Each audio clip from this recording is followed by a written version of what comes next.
अस्सलाम वालेकुम। आज 6 अगस्त 2024 है।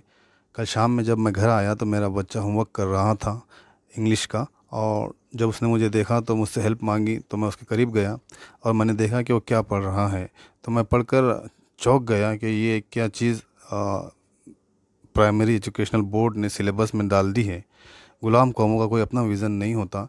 उन्हें नहीं पता होता है कि उन्हें क्या करना चाहिए, क्या नहीं करना चाहिए। वो दूसरों के विज़न पर चलते हैं, जो दूसरे करते हैं, और वही करने में ये लोग अपनी भलाई और बढ़तरी महसूस करते हैं।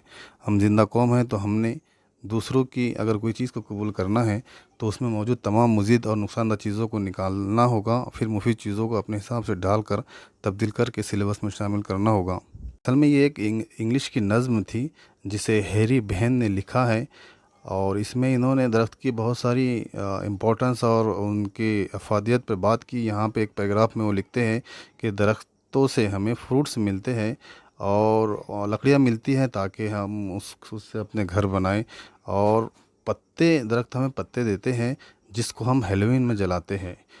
तो इन्होंने यहाँ पे हेलोवीन का ज़िक्र किया। अब बाज़ लोग सोच सकते हैं कि बस ज़िक्र किया है, इसमें हेलोवीन को की तारीफ़ कहाँ की गई है, उसको ग्लोरीफाई कहाँ किया गया है, या उसको उसकी तरफ राग़िब कैसे किया गया है। तो बात ये है कि यहाँ पर जो नज़्म है पूरी पूरी वो दरख्त की अफादियत पर मुश्तमिल है, और दरख्त क्या क्या हमारे अच्छे अच्छे कामों में आता है ज़िक्र यहाँ किया गया है।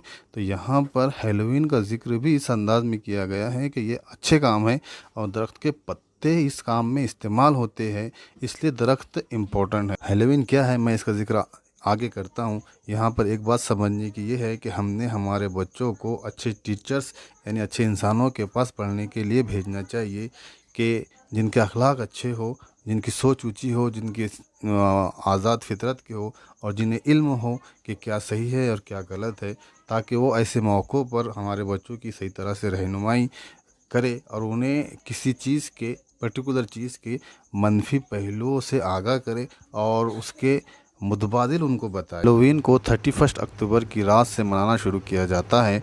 आज से 2000 साल कबल स्कॉटलैंड और आयरलैंड में एक गायलिक कौम थी जो कि उस वक्त की मुशरिक कौम थी, इस त्यौहार को मनाया करती थी। उसके नज़दीक 1 नवंबर से नया साल शुरू होता था, और उससे पहले की रात 31 अक्टूबर को नेक लोगों की रूह ज़मीन पर आती थी, इसलिए वो इस त्यौहार को मनाती थी। एक राय ये भी है कि चूँकि ये फसल काटने का सीज़न होता है और बदरूह ज़मीन पर आती है और लोगों को और फसलों को नुकसान पहुंचाती है, तो लोग अपनी शक्लों को शैतानों जैसी बना लेते ताकि वो अंदर का इंसान पहचान ना पाए और शैतान वापस चला जाए, और रात भर अपने घर के सामने वो आग जलाया करते थे ताकि जो जिन शैतान और बदरूहे हैं वो आग से डर कर वापस भाग जाए। वक्त गुज़रता गया, बाद में इसको क्रिश्चियनिटी ने अडॉप्ट किया। क्रिश्चियन लोगों ने जैसे ही इसको अपनाया और इसको मनाने लगे, तो फिर जो बाकी कौमें थी उन्होंने भी इसको एक्सेप्ट और करना शुरू किया और इसको मनाने लगे।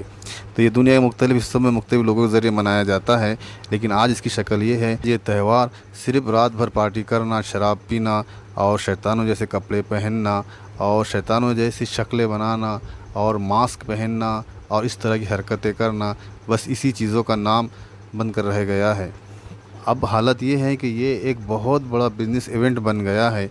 2023 में सिर्फ अमेरिका में हेलोवीन के मौके पर 12.2 बिलियन डॉलर का बिज़नेस हुआ था।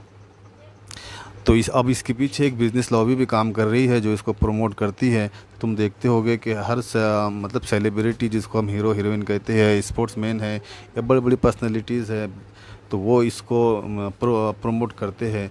ट्विटर पर अगर तुम आज खोलोगे और सर्च करोगे हेलोवीन, तो लोगों ने अब 2024 में जो अक्टूबर में हेलोवीन आने वाला है उसके बारे में अभी से लिखना शुरू कर दिया है।